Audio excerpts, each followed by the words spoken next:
Welcome back, fellow coders. Jared O'Leary here with BootUp. In this video, I want to show you a neat idea. So this particular neat idea is a two-player racing game. So you can press the green flag. You have two cars on here. One you can control with one player, which is using the W, A, S, and D keys, and you can drive around.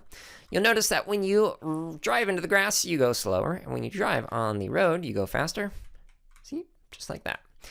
Now, the second player can use the arrow keys to actually control the green car, and when you get on this particular track and you drive around and cross this line, you will add to your laps. Now, if I drive off-road like this, because apparently I'm not a very good driver, like look at my blue car, and I cross over the red line, it does not count as an extra lap on here. So you actually have to go all the way around here and then cross right there to make it work.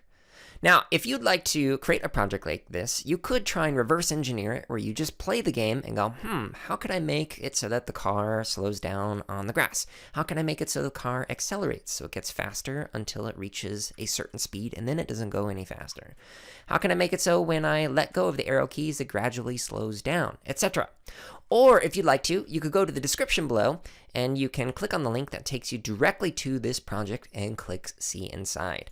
Now, I have added in here some questions and some explanations that will help you figure out how to create this particular project. Once you've made your own remix of this and maybe added in some like oil slicks or maybe some power-ups or some, I don't know, obstacles, or make it 4-player, whatever you want, comment below and share your favorite game and that you have created in Scratch. So I hope you enjoyed this neat idea, and I hope you enjoy playing this particular game.